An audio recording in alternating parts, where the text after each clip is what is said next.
ידיד נפש הרחמן, ידיד נפש הרחמן, משוך עבדך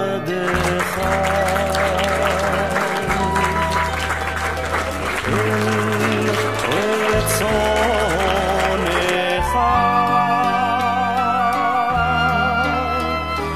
משוך. Mesdames, Messieurs, chers amis, bienvenue au CCLJ pour la 21e édition du Mensch de l'année. Ce soir, nous honorons Alberto Israel, un homme exceptionnel. Alors vous me direz que tous les Mensch sont exceptionnels, mais certains d'entre eux le sont un peu plus, et je pense que c'est le cas d'Alberto Israel. Exceptionnel de par ce qu'il a vécu durant la guerre, alors qu'il n'était qu'adolescent. Il a été déporté en juillet 1944 depuis Rhodes jusqu'à Birkenau. Ensuite, les différents camps où il a été utilisé comme esclave pour les travaux forcés, les marches de la mort, et enfin la libération au camp d'Epensee. Exceptionnel car non seulement il a survécu à cette tragédie, mais aussi, comme de nombreux rescapé des camps, il s'est tu, mais à un certain moment, il a décidé de parler et de témoigner. Et tout particulièrement auprès des jeunes, dans les écoles. Et je dois dire que son témoignage est exceptionnel dans la mesure où il porte. Il capte les jeunes qui l'écoutent. Et Alberto a compris que pour témoigner, il n'est pas là comme un historien, ni un moraliste, ni un journaliste, ni encore un acteur qui joue un rôle. Il est là comme témoin pour raconter ce qu'il a vu, ce qu'il a vécu. Et il le fait avec des mots simples, sans simplisme, parce que son témoignage touche à des notions éminemment complexes. Et surtout, son témoignage est sincère et vrai. Et je pense que c'est ce qui touche essentiellement les jeunes qui le sentent. Et enfin, Alberto Israel est exceptionnel par la chaleur humaine qu'il dégage. Et c'est une notion qu'on a tendance à négliger ou à mettre un petit peu de côté quand le comité Mensch se réunit. Évidemment, on regarde surtout ce que les candidats ont fait, on va dire leur œuvre, mais en tout cas les choses qu'ils ont accomplies. Et on met de côté, alors qu'elle est essentielle, c'est une notion tellement subjective mais extrêmement importante, le fait d'être porteur d'humanité. Et Alberto Israel est véritablement porteur d'humanité. Je dois vous avouer que je ne le connaissais pas, ou pas bien, avant de constituer ce dossier pour Regard. J'ai eu l'occasion de le rencontrer à quelques reprises, et tout de suite j'ai été frappé, après quelques minutes, par sa gentillesse, par sa faconde évidemment, par sa profonde humanité qu'il communique merveilleusement. Alors c'est pas facile comme ça à expliquer, mais je pense que c'est quelque chose qui se ressent et qui se vit quand on est en sa compagnie. Alors, avant de céder la parole à Minia Goldstein, le président du Centre der laïcs juifs, je voudrais remercier une personne qui nous a aidés pour constituer ce dossier et aussi pour faire en sorte que cette soirée soit un succès. C'est sa nièce Romy Soueri. Son aide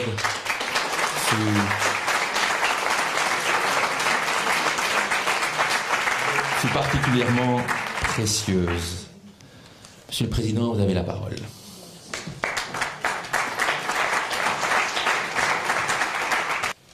Cher Alberto Israel, chère famille, chers membres de la communauté israélite séfarade de Bruxelles, chers amis, au nom du conseil d'administration du CCLJ, je vous souhaite chaleureusement la bienvenue à cette cérémonie du Mensch 2019. Votre présence en nombre témoigne de l'importance attribuée par la communauté à cet événement. Comme chaque année depuis 1998, le CCLJ David Susskind et sa revue Regard tiennent à honorer une ou plusieurs personnes qui ont contribué au développement de notre communauté et qui, dans leur action, ont privilégié la dimension humaine. Pour cette 21e édition du Mensch, nous avons voulu distinguer une personnalité qui porte la mémoire des millions de Juifs emportés par la Shoah, et plus spécifiquement celle des Juifs de Rhodes. En témoignant inlassablement, Alberto Israel restitue de manière très concrète la réalité de cette plus grande catastrophe subie par le peuple juif. Il contribue ainsi à la lutte contre l'antisémitisme et le négationnisme, un combat plus que jamais nécessaire face à la montée de ces fléaux au cours des dernières années. La mémoire d'Alberto Israel ne porte pas que sur la Shoah. Il est aussi un des rares survivants à avoir connu la réalité de la vie juive de Rhodes avant la Shoah. Alberto y a passé une jeunesse insouciante, pleine de joie et de douceur, au sein de la communauté juive de Rhodes qui a vécu en bonne entente avec les autres communautés de l'île. Il a travaillé à la boulangerie de son père et passé sa bar mitzvah en 1942.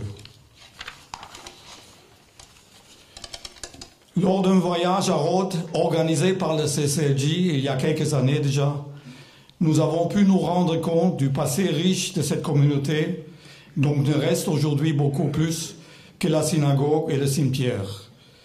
Comme disait Alberto, Rhodes est morte à Auschwitz. Le destin d'Alberto et des Juifs de Rhodes a effectivement basculé tragiquement le 20 juillet 1944, lorsque les Allemands les ont déportés à Birkenau. Alors que les Alliés avaient déjà débarqué en Normandie, les nazis se sont acharnés à exterminer tous les Juifs d'Europe où qu'ils se trouvent, jusqu'aux confins des îles de la mer Égée.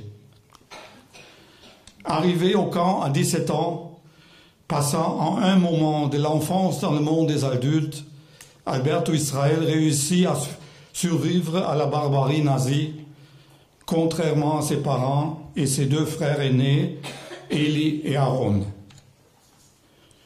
Depuis sa libération, Alberto parvient à se reconstruire et à mener une vie normale avec sa famille, d'abord au Congo et ensuite à Bruxelles. Il a beau essayer d'enfouir la Shoah dans les coins les plus éloignés de sa mémoire, le passé ressurgit sans cesse et le hante dans ses cauchemars. Même s'il a réussi à quitter Auschwitz, l'Auschwitz ne l'a jamais quitté. Pour préserver ses enfants de ce passé indicible, il a choisi pendant une très longue période de ne parler de ce qu'il a vécu pendant la guerre, sauf avec sa femme. Il est d'autant plus remarquable et digne d'admiration qu'Alberto Israel ait accepté en 1995 de retourner sur les lieux de son martyre et d'en parler à qui veut l'entendre. Depuis lors, il ne cesse de témoigner dans les écoles, les associations, les maisons communales, et ceci jusqu'à aujourd'hui, à plus de 90 ans. Il accompagne également des groupes et des délégations à Birkenau, comme celle organisée en avril dernier par la Fédération Wallonie-Bruxelles, en présence de nombreux dirigeants de notre communauté. Nous étions frappés par la manière très directe et concrète de son témoignage, qu'il livre avec dignité et simplicité. Il surmonte ainsi la douleur qu'il doit ressentir en évoquant des moments horribles par le sentiment d'accomplir une mission essentielle. Faire de sorte que sa famille et tous ceux qui ont été assassinés par les nazis ne soient pas effacés de la mémoire de l'humanité. La transmission de la mémoire de la Shoah et des autres génocides, la lutte contre l'antisémitisme et la xénophobie est un des domaines d'activité prioritaires de CCLJ, en grande partie par le biais de son programme « La haine, je dis non ». En nommant Alberto Israel Mensch de l'année, nous avons voulu mettre en évidence son travail de mémoire exemplaire, réalisé sans haine ni désir de vengeance.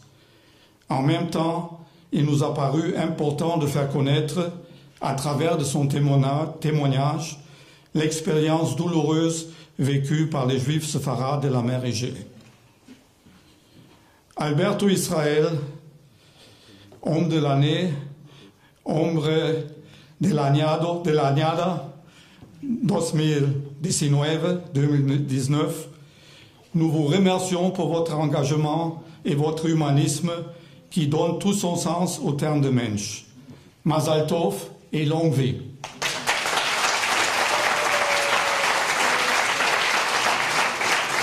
Bonsoir à tous.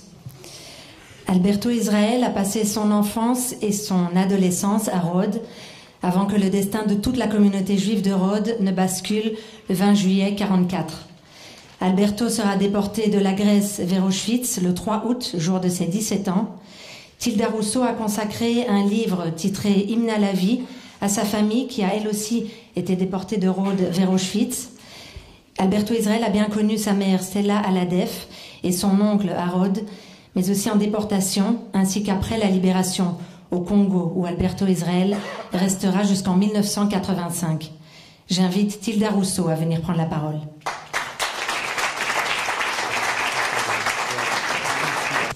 Bonsoir.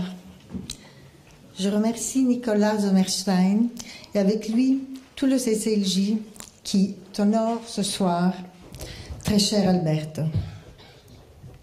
Un merci de tout cœur aussi à Romy Sueri, ta nièce qui t'aime tant, pour toutes ces démarches au bout desquelles tu es reconnu Mensch de l'année 2019. Alberto, c'est ainsi que j'aime t'appeler, parce que ton visage se confond avec l'image ensoleillée de cette belle île de Rodi, l'Isola delle Rose, dans le Dodécanèse, qui fut italienne de 1912 à 1946. C'est un grand honneur et d'une grande émotion pour moi de parler d'Alberto Israel, un homme merveilleux, qui a gardé toute sa vie un sourire doux et une force indestructible. Sa vie, c'est le récit du courage, une histoire de survie d'abord, de reconstruction après, toutes les horreurs vécues ensuite. Comme toi, je suis séfarade. Alors j'ai cherché la définition exacte de Mensch en ladinant. Mais je ne l'ai pas trouvée. Alors tes mots me sont revenus en mémoire et ils sont ta définition de Mensch si juste à mes yeux. Je te cite. À Auschwitz, Ashkenaz ou séfarades n'ont jamais existé dans mon esprit. Nous étions tous des hommes, des juifs. Et je le dis, un Mensch veut dire pour moi un homme, un vrai.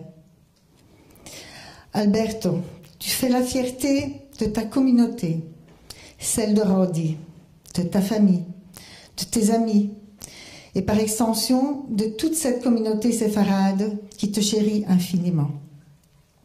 Ce soir, en ton honneur, les bras de tous les chers disparus se tendent pour te remercier.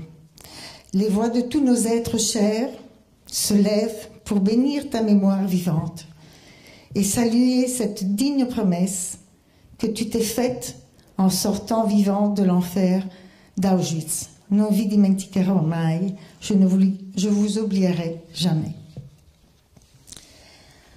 Cela a été et c'est devenu ton combat quotidien.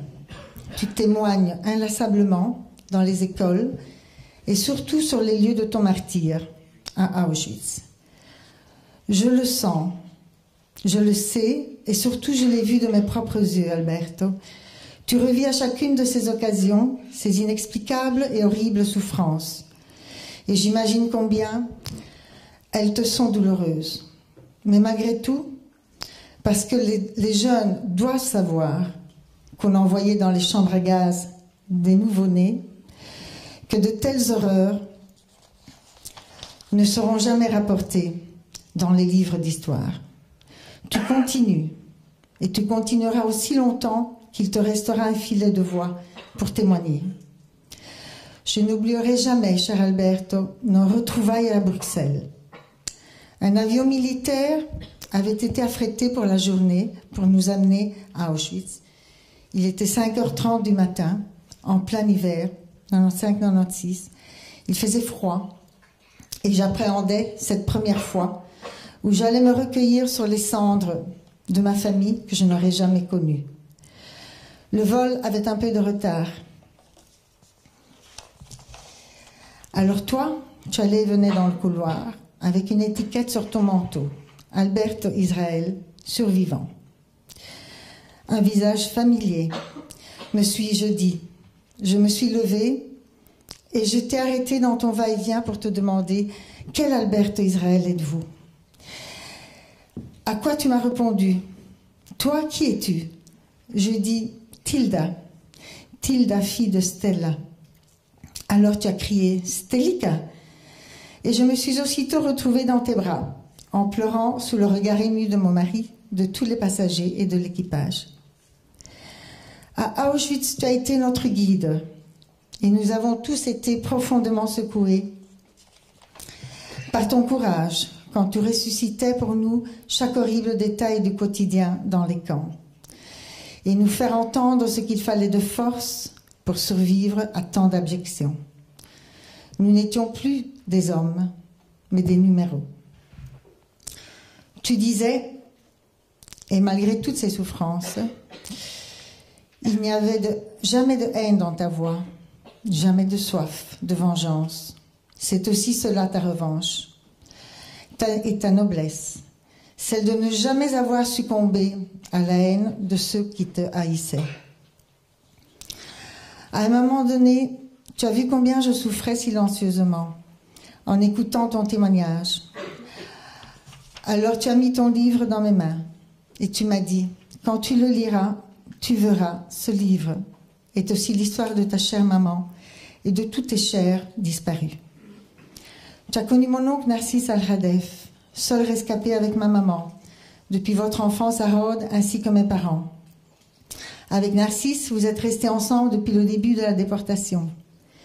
À Auschwitz, dans la mine de charbon, pendant la marche de la mort à Mauthausen et jusqu'à la libération à Ebensee. Et c'est encore ensemble que vous êtes arrivés en Italie à Bologne.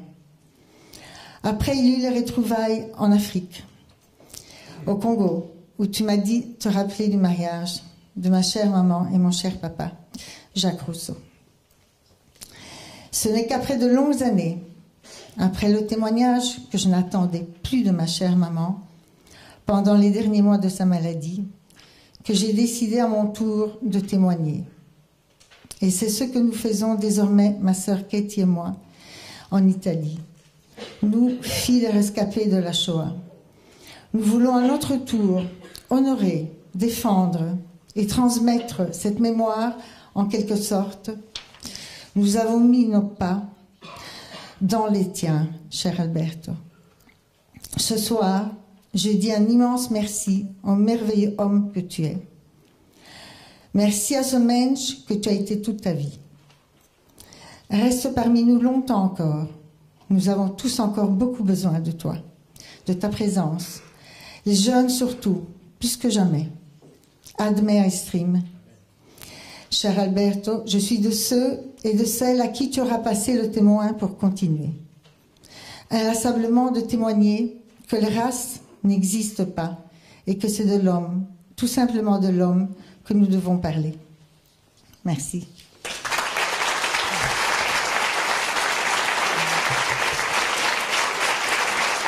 Cela a été rappelé précédemment, Alberto Israel témoigne beaucoup dans les écoles. Nous allons donc maintenant céder la parole à des élèves du collège Saint-Michel, qui ont eu l'occasion de pouvoir entendre et écouter attentivement Alberto. Bonjour à tous. Donc, nous sommes des élèves de rhétorique du collège Saint-Michel et nous avons eu la chance d'accueillir Monsieur Alberto Israel. C'est jeudi 21 et 28 mars dans l'enceinte de notre établissement afin d'assister à son témoignage sur son parcours de déporté. Donc, malgré le peu de recul que nous avons, ce moment passé avec lui nous a permis d'en retirer beaucoup de positifs. En effet, tout au long de son discours, il a courageusement partagé avec nous tous ses souvenirs douloureux au travers de l'horreur vécue par les déportés de la Shoah. Il a réussi à trouver les mots justes pour illustrer la déshumanisation dont il a été victime. Grâce à ça, nous pouvons nous imaginer plus concrètement les épreuves endurées, bien plus en tout cas que lorsqu'elles sont abordées dans les manuels d'histoire. Cependant, il nous est impossible de nous représenter la réelle ampleur des faits sans les avoir vécus personnellement. Pour quelqu'un qui n'a plus été considéré comme un être humain et traité comme tel à un moment de sa vie, il a magnifiquement bien réussi à trouver la force de se reconstruire et de recommencer une nouvelle vie. Et depuis tout ce temps, il a su garder cette humanité et cette humilité présentes en lui. Monsieur Israël, nous, ainsi que les autres rhétoriciens de Saint-Michel, sommes très reconnaissants de votre simplicité. Vous ne venez pas témoigner dans le but d'avoir notre pitié. Bien au contraire, votre objectif est de faire perdurer la mémoire et de nous donner de précieux conseils pour notre avenir. C'est ce qui vous rend tellement admirable et attachant. Nous retiendrons de votre passage ces merveilleux conseils qui sont de finir nos études, de continuer à nous instruire et d'utiliser notre droit de vote intelligemment.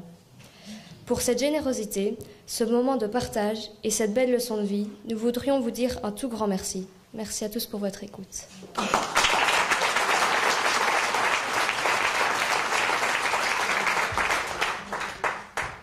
Bonsoir à toutes et à tous. Bonsoir, Monsieur Alberto Israël. Je suis vraiment honorée de pouvoir dire quelques mots ce soir lors de cette cérémonie si importante pour vous et pour nous. J'ai fait partie du projet Train des 1000 en 2015. Ce parcours éducatif qui réunissait 1000 jeunes Européens autour de la Shoah et de son devoir de mémoire. Je suis née et j'ai grandi en Amérique du Sud, en Bolivie, et je n'avais vu que des films documentaires ou des reportages sur l'Holocauste. C'était vraiment très improbable pour moi qu'un jour, je puisse voyager au camp d'Auschwitz-Birkenau avec une personne qui avait survécu ces horreurs. Pourtant, j'ai eu la chance d'être choisie avec d'autres élèves du collège Saint-Michel et j'ai pu réaliser ce voyage avec vous comme guide. Après 4 ans, des nombreux souvenirs du Train des 1000 sont encore intacts dans ma mémoire. Tout d'abord, je me souviens de votre dynamisme et de votre énergie. Malgré votre âge, vous étiez infatigable. Nous arrivions à peine à vous suivre. Vous aviez ce désir d'être passeur de mémoire, de transmettre l'histoire à travers votre histoire aux nouvelles générations. Un moment très important pour moi a été la visite du bloc 11, appelé aussi le bloc de la mort. Un lieu terrible et sinistre, dans lequel se sont déroulées les pires atrocités dont l'homme a été capable. Je me rappelle que l'accès au 2e étage était interdit au public. Mais là, à ma grande surprise et admiration, vous aviez sans hésitation enlevé le panneau d'interdiction et vous nous aviez demandé de vous suivre. Ce geste fort était pour moi un appel pour continuer. Après plus de 70 ans, cette lutte contre l'antisémitisme, contre la haine, contre toute forme de doctrine extrémiste. Je ne vous remercierai jamais assez pour cette force que vous m'avez transmise. Soyez sûr, Monsieur Israël, que votre message est bien passé. Sachez que la flamme que vous avez allumée en moi et en chaque personne qui a entendu votre témoignage ne s'éteindra jamais. Muchas gracias, Señor Alberto Israel.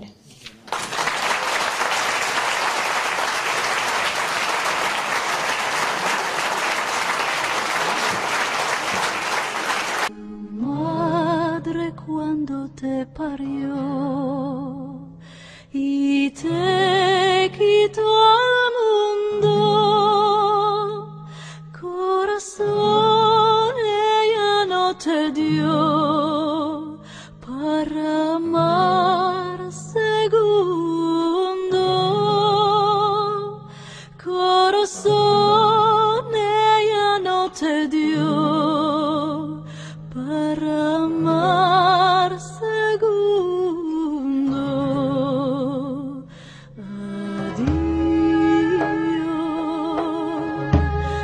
Adiós, querida,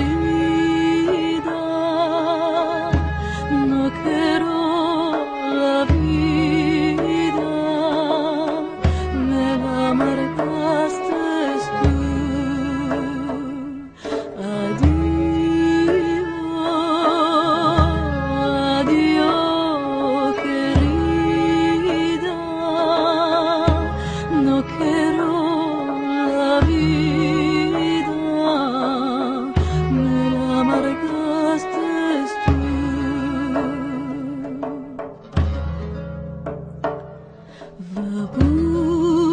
de otro amor,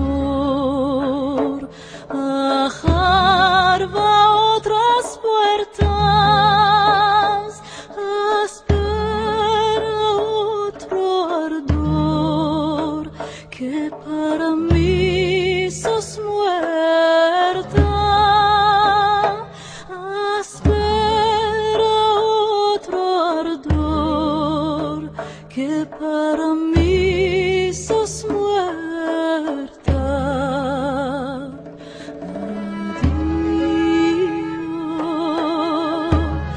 Adiós, querida, no quiero la vida, me la amargaste tú. Adiós,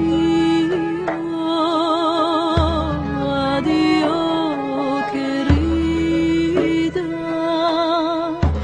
no quiero la vida, me la amargaste tú.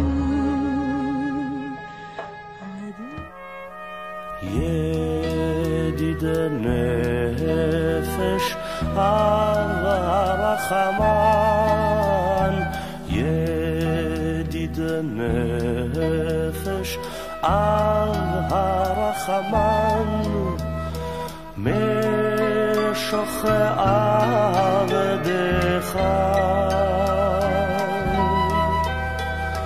אל רצונך,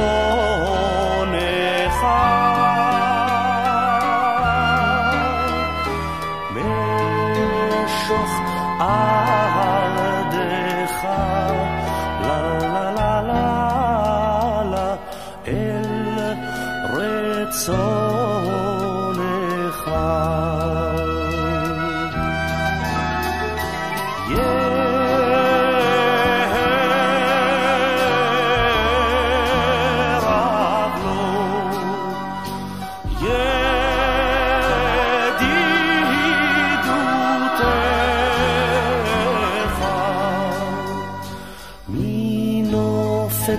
צוף, לה לה לה לה לה לה לה, וכל טעם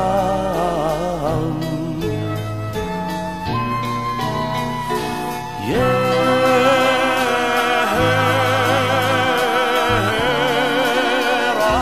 לו,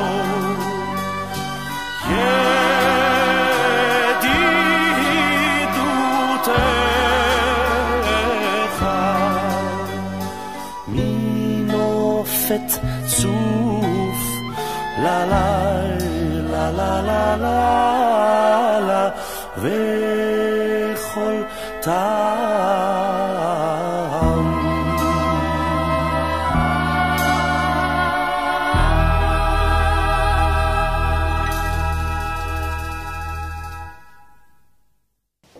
Alors le témoignage d'Alberto Israel est rare et donc précieux, comme on a pu l'entendre évidemment, parce qu'il nous restitue ce monde extraordinaire et mal connu du judaïsme rhodien. Ce sont les mots d'Isaac Franco, que vous connaissez peut-être comme chroniqueur à Radio Judaïka. C'est aussi un ami d'Alberto Israel, très concerné par son histoire, puisque sa mère a elle aussi été déportée de Rhodes vers Auschwitz. J'invite donc Isaac Franco à me rejoindre. Il y a 7 ou 8 ans déjà,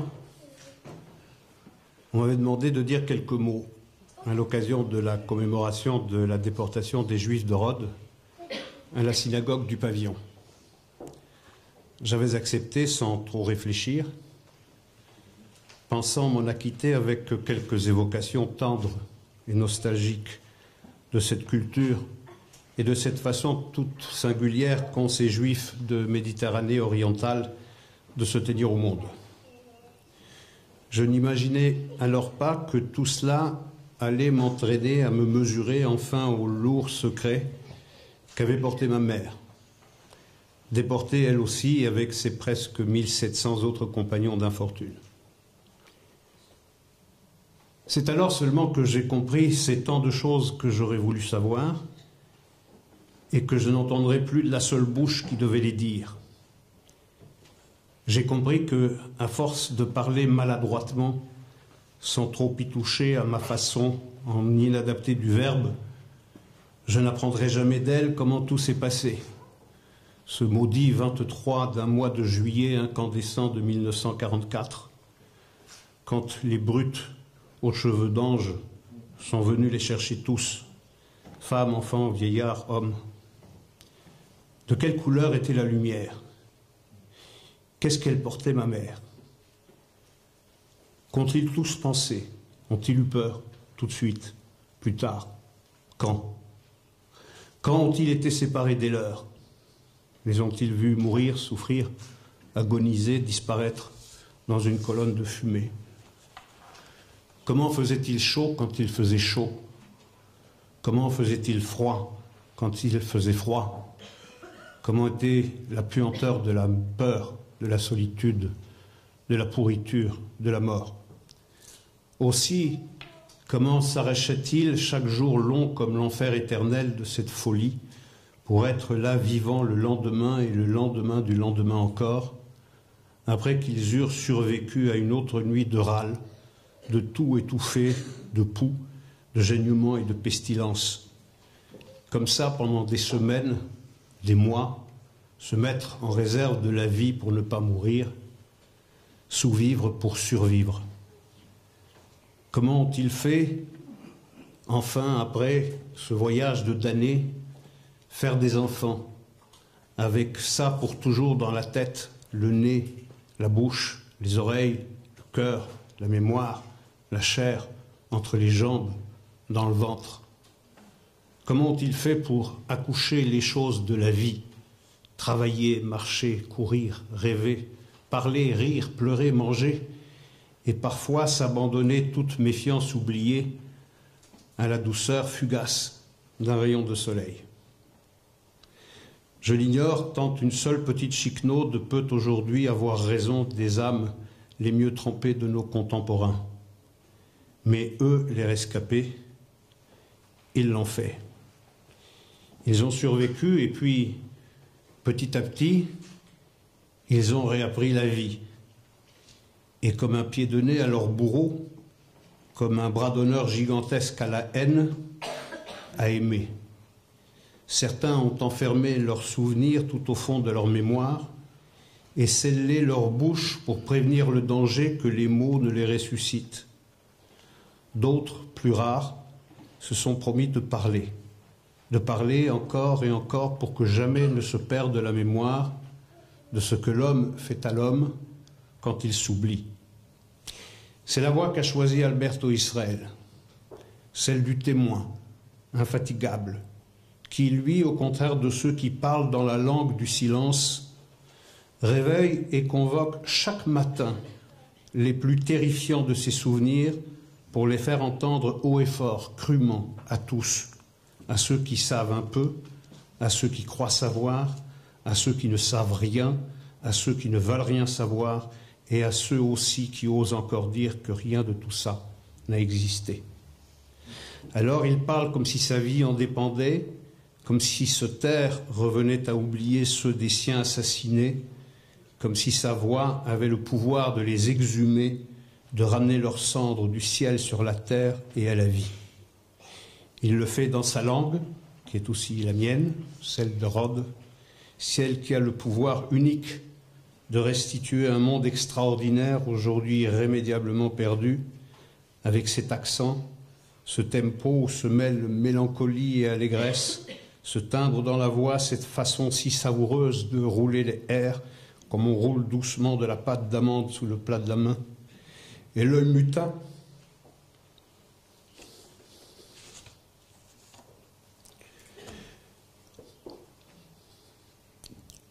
de passer indifféremment du grec à l'italien ou du français à ce vieil espagnol.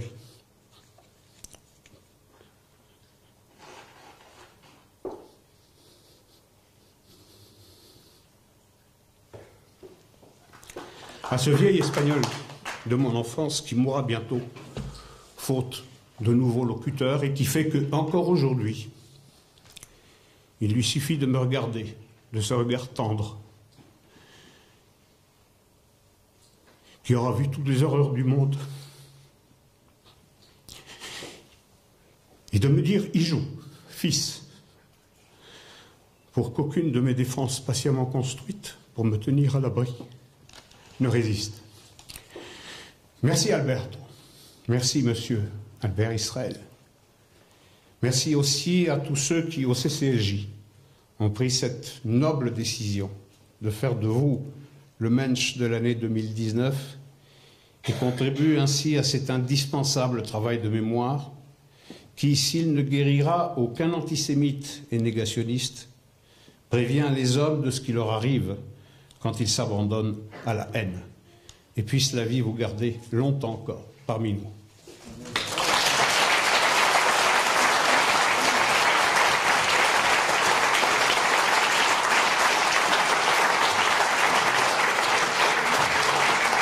Vous allez maintenant entendre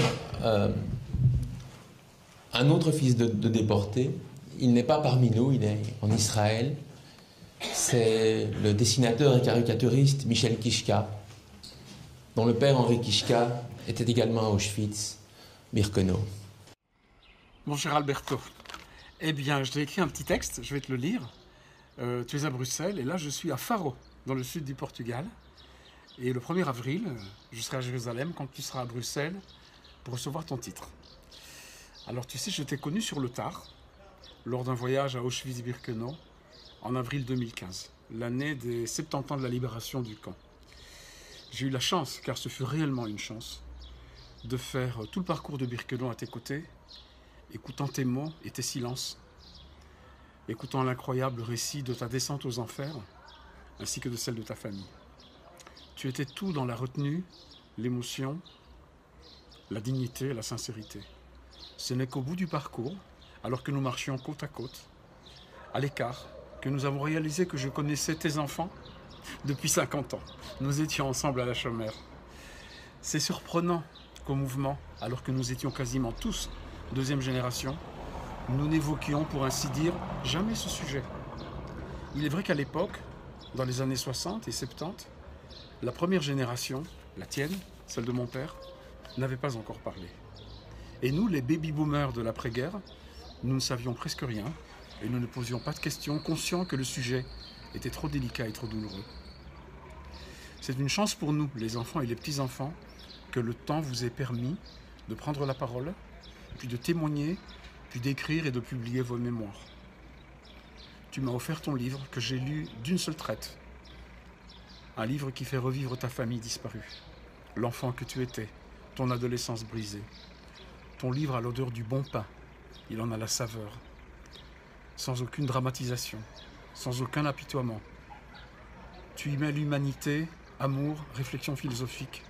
Tu laisses un témoignage ineffaçable qui vient s'ajouter au témoignage de beaucoup d'autres qui ont trouvé les mots et le courage pour l'écrire.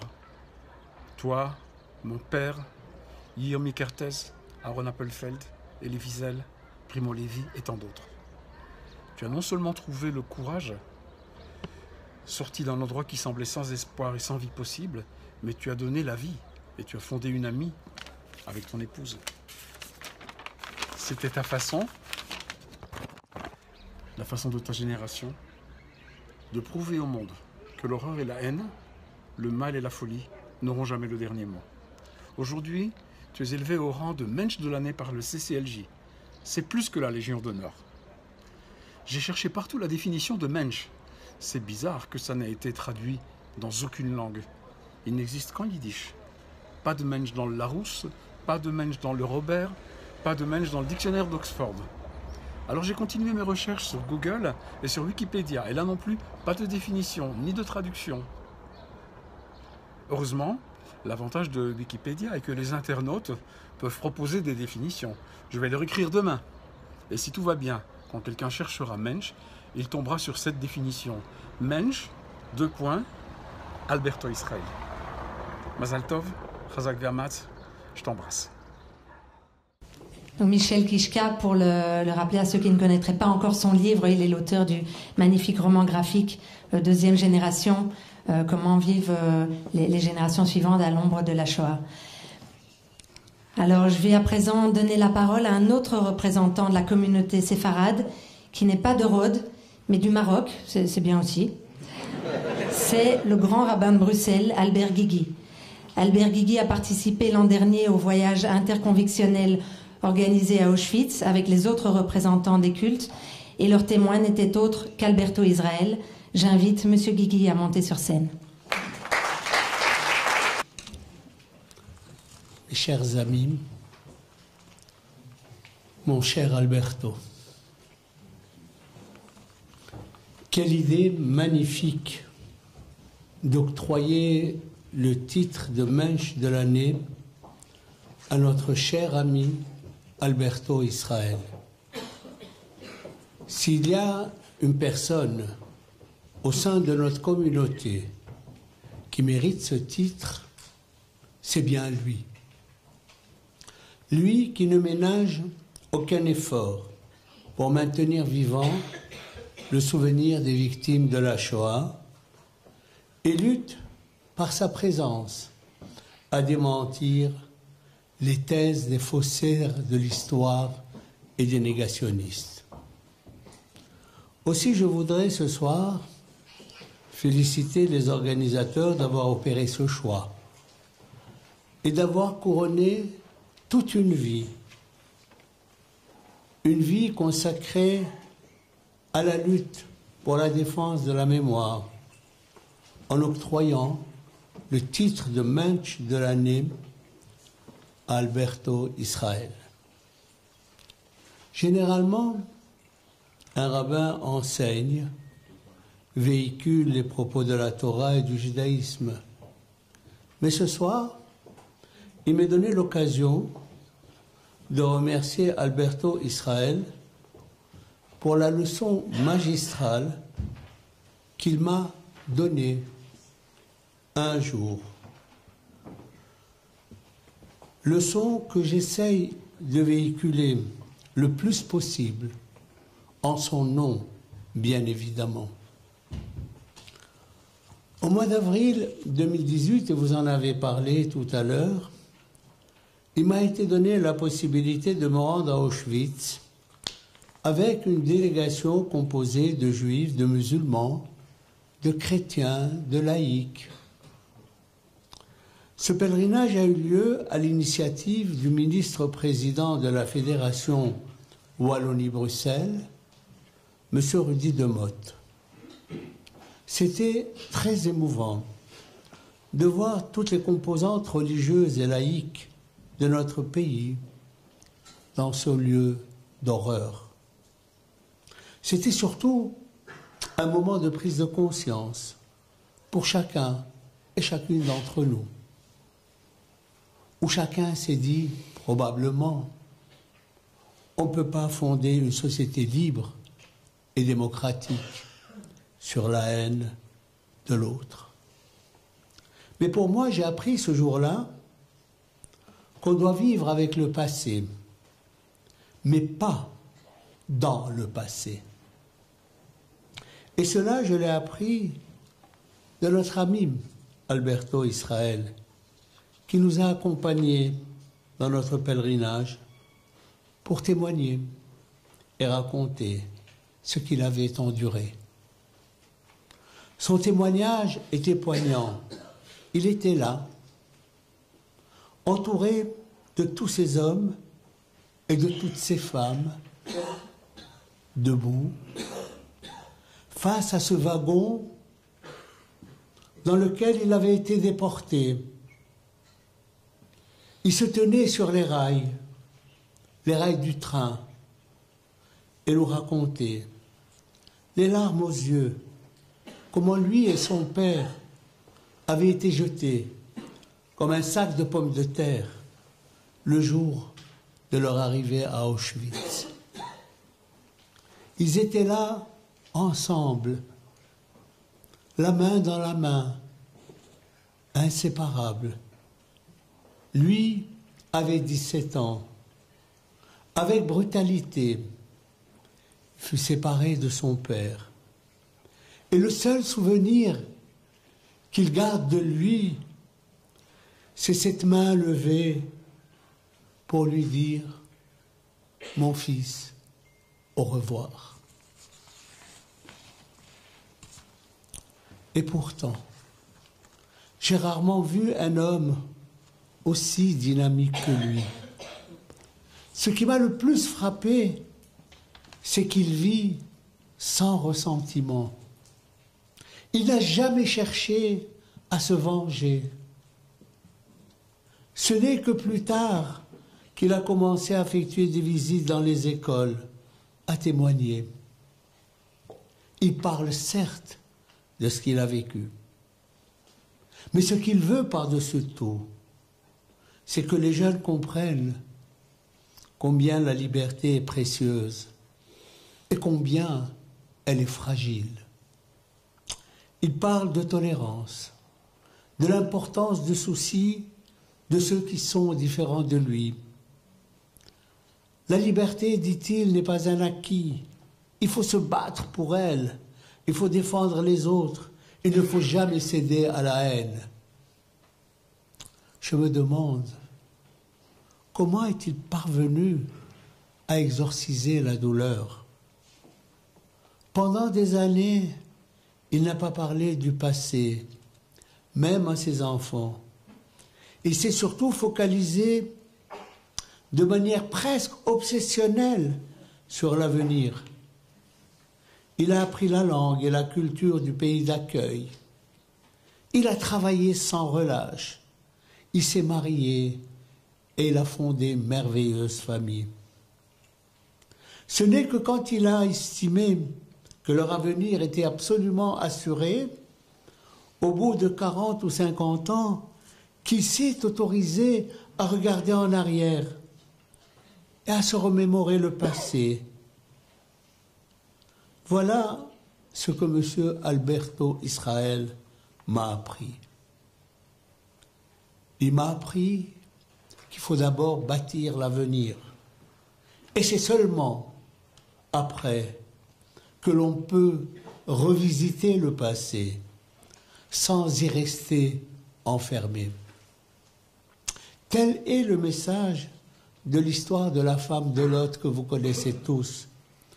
Des anges viennent trouver Lot et sa famille pour le prévenir que leur ville va être détruite et qu'il doit fuir.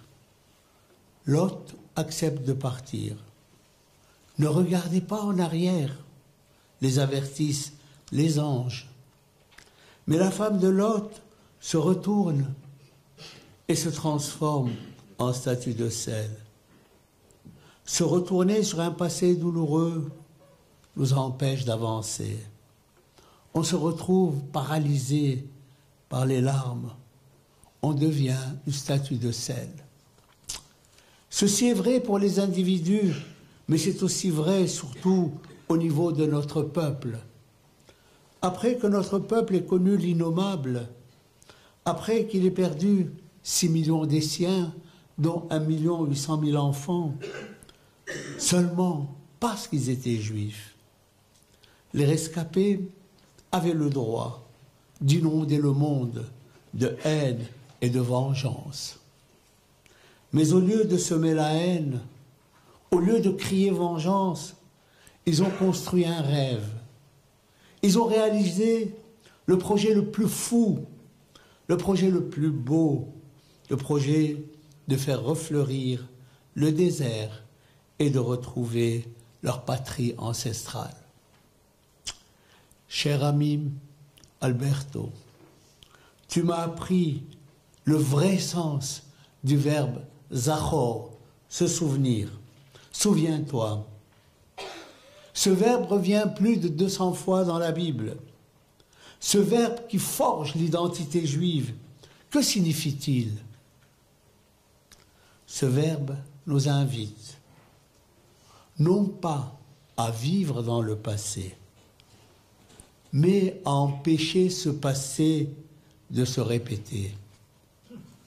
Ce verbe nous enseigne à ne pas regarder en arrière avec colère ou douleur, mais à faire un usage constructif, créatif de ce passé, à mettre à profit cette expérience pour savoir comment construire un monde plus humain, une société sans persécution.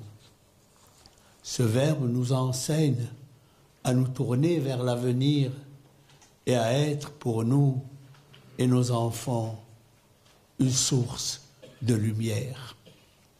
Et c'est pour cela, entre autres, que je voudrais ce soir te remercier, mon cher Alberto, pour ton amitié, te remercier pour ta fidélité, te remercier pour ton œuvre magnifique, réalisée malgré la douleur et la souffrance, et te souhaiter du fond du cœur longue vie et bonne santé ad meaveesrim jusqu'à 120 ans, en compagnie de tous ceux, de toutes celles que tu aimes et qui t'aiment.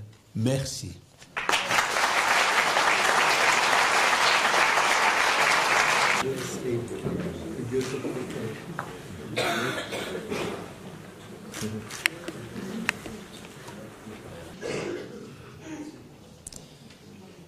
Une cérémonie mensch sans musique n'est pas une cérémonie mensch. Je vais donc appeler un mensch et la chorale Koltov sur scène.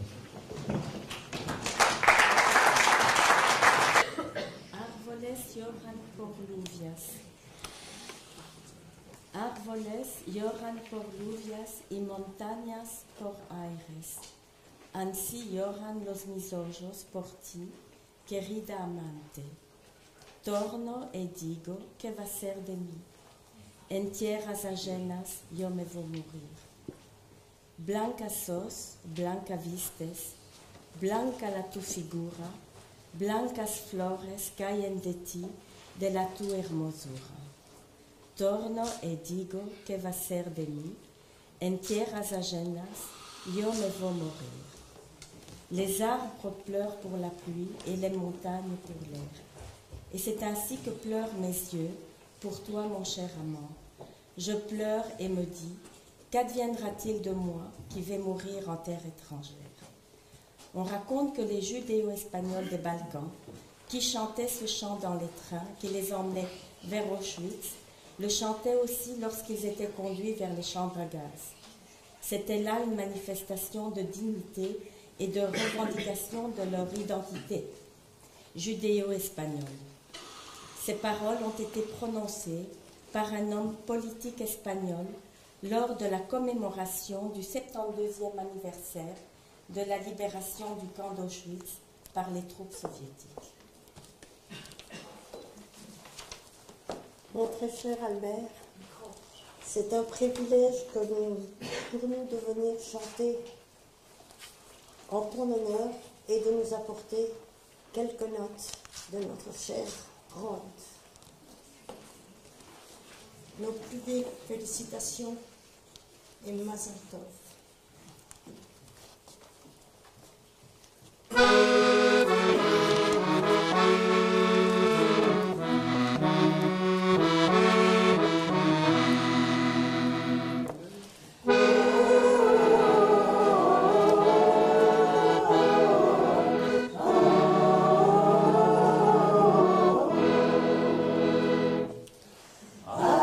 Árboles lloran por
Merci Israël.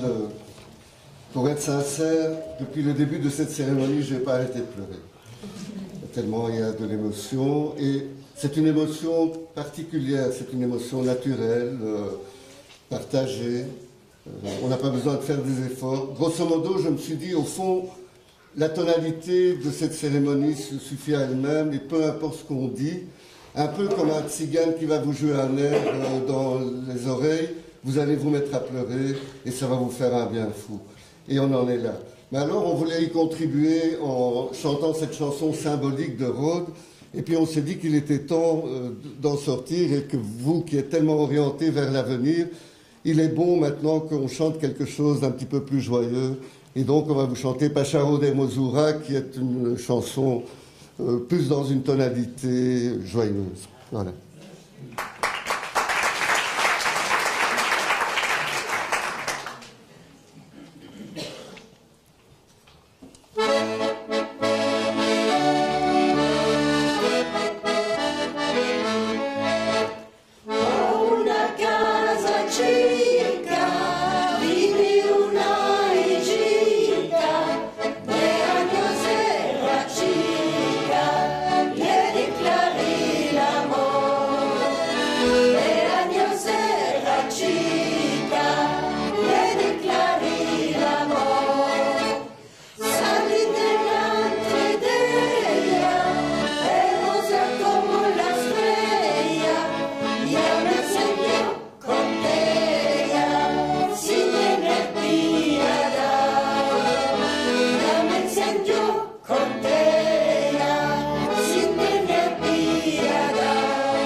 Alors je vais maintenant proposer à la fille d'Alberto Israël, Selma Israël, de venir prendre la parole.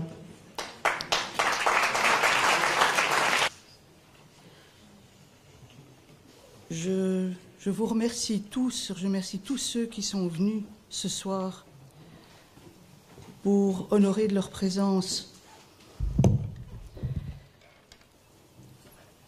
cette manifestation magnifique et ce titre tout à fait magnifique aussi qui a été décerné à mon père. Je remercie tous ceux qui sont présents ici et tous ceux qui ne sont pas présents et qui ont de loin envoyé un message, et je pense évidemment en particulier à Michel Kishka, qui est un ami attentionné, et le fait qu'il ait fait cet enregistrement et qu'il l'ait envoyé nous touche vraiment beaucoup.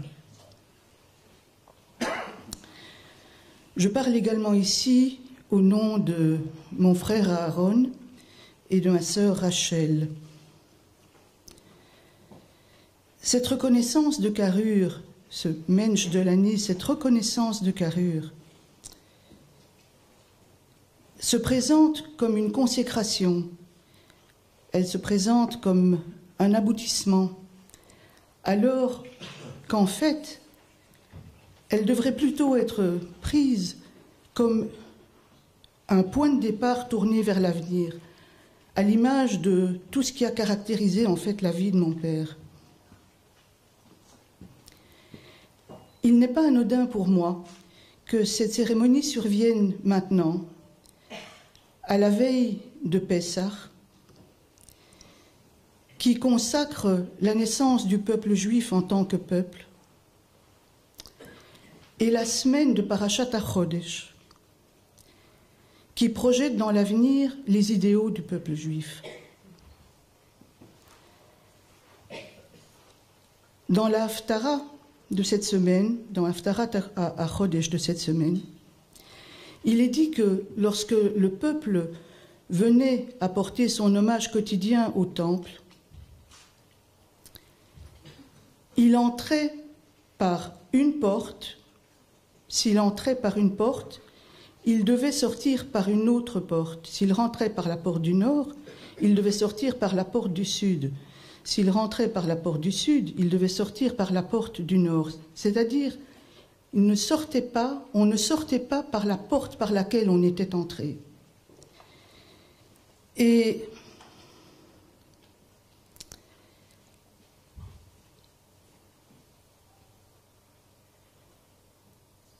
c'est tout à fait à l'image de ce qu'a été toute la vie de mon père, c'est-à-dire une reconversion permanente d'énergie, un rebondissement perpétuel, une manière d'être constamment polarisé sur le renouveau et sur la vie. Il y a d'abord, bien sûr, son expérience concentrationnaire, qui a été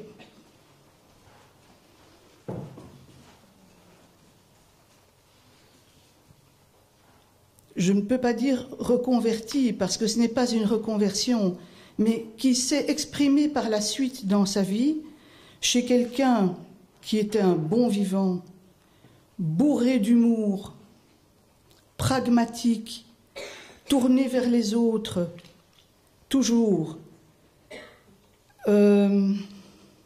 inventif.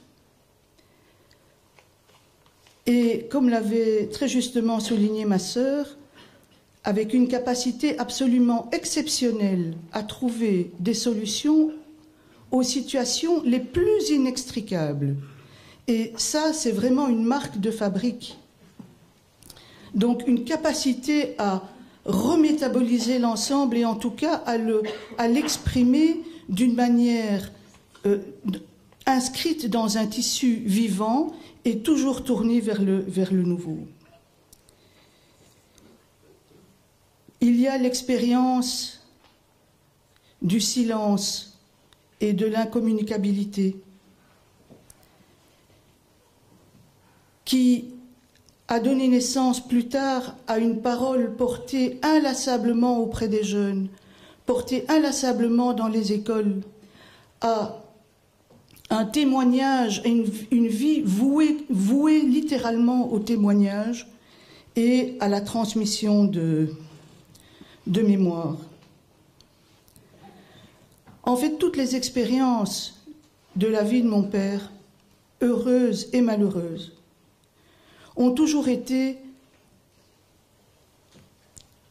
une occasion d'intégrer un enseignement et de marcher vers l'avenir et vers quelque chose de vivant.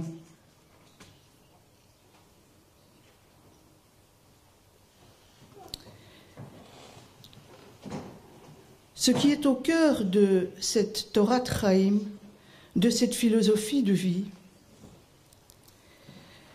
c'est l'application de l'expérience concentrationnaire de l'humain. Ce sont des gens qui ont vu l'humain dans sa nudité la plus froide, dépourvu de tous les artifices, dépourvu de toutes les contingences, ce qui donne une grille de lecture particulière du monde, une grille de lecture particulière de la vie. Et c'est ça, en fait, que l'on retrouve chez les gens qui reviennent de cet enfer et qui est si précieux pour nous.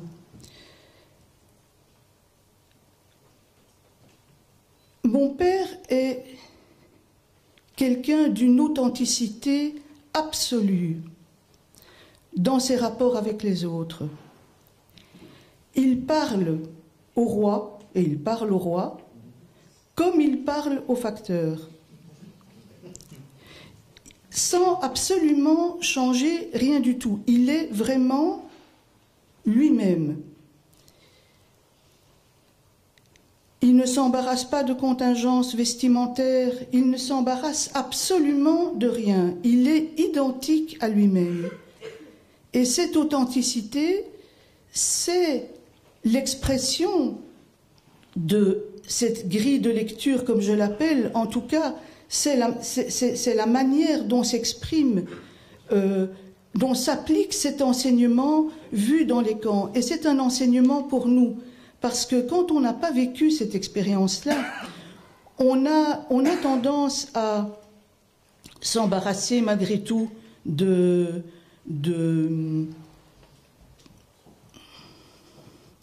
détails matériels et assez futiles, et de nous enrober finalement d'une certaine vanité.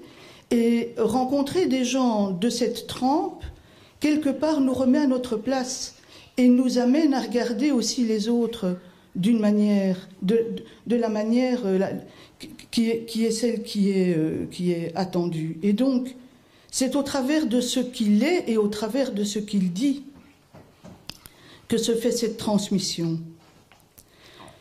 Le devoir de mémoire, ce sont les tzitzit de mon père. Parce qu'on fait un nœud dans un mouchoir quand on veut rappeler quelque chose qu'on ne veut pas oublier. Quand on veut rappeler quelque chose dont on veut se souvenir. Tandis que les tzitzit, c'est pour rappeler quelque chose qu'on veut oublier. Quelque chose qu'on voudrait oublier. Ce n'est pas quelque chose dont on veut spécifiquement se rappeler.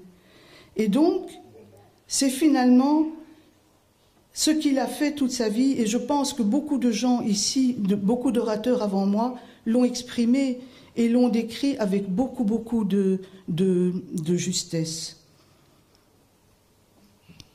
Et à ce titre, il me semblait aussi qu'il était important que chacun de nous soit présent et puisse témoigner, et puisse quelque part apporter une contribution à cette reconnaissance.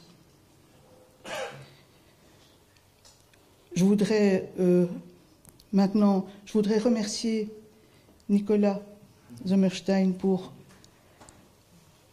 cette manifestation qu'il a mise en place. Je n'avais pas eu l'occasion de le connaître avant cela, et je voudrais le remercier pour la qualité de son écoute, pour sa gentillesse, pour sa compétence, et remercier aussi le CCLJ pour cette nomination qui nous touche beaucoup. Je ne veux pas oublier ma cousine Romy Soueri, dont le dynamisme enthousiaste et l'efficacité sont connus désormais de tous ici. Papa, je sais que c'était un chemin difficile. Ce n'était pas un chemin difficile pour toi sur le plan matériel, parce que tu avais les capacités de le traverser sur le plan matériel. Mais ça a été un chemin douloureux et pénible. Et je suis heureuse de cette reconnaissance de stature qui t'est faite aujourd'hui. Je vous remercie.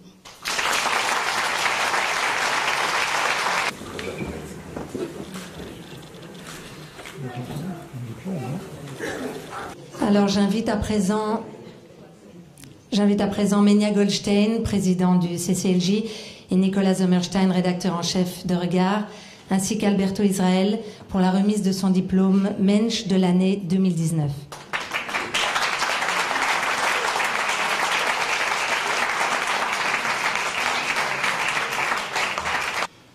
Voilà, je vous fais lecture du contenu de ce diplôme. Le Centre communautaire laïque juif David Suskind et la revue Regard ont l'honneur d'attribuer à M. Alberto Israel le titre 2019 du Mensch de l'année. Un des derniers survivants d'Auschwitz-Birkenau qui témoigne sans relâche auprès des jeunes pour la transmission de la mémoire de la Shoah et maintient intact le souvenir de la vie juive de Rhodes. Avec toute notre reconnaissance, Bruxelles, en avril, je ne veux pas dire que c'est le 1er avril, c'est Bruxelles en avril 2019, Menia Goldstein, président, Joël Kotek, directeur de publication de Regard. Merci pour votre présence. Et félicitations. Merci.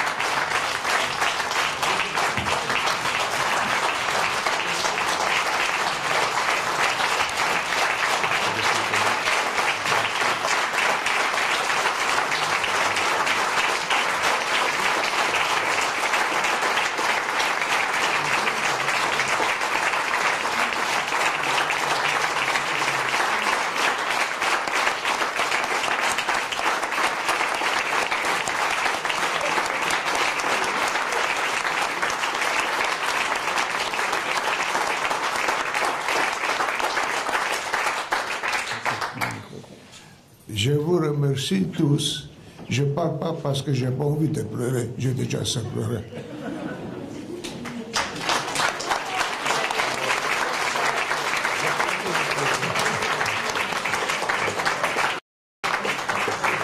Merci beaucoup.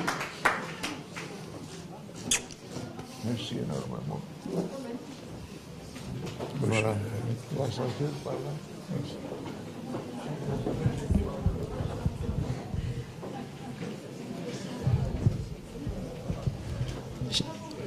Chers amis, je vous invite tous à la réception et au verre de l'amitié. Et aussi de vous rendre avec Alberto au mur des Mensch.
Zu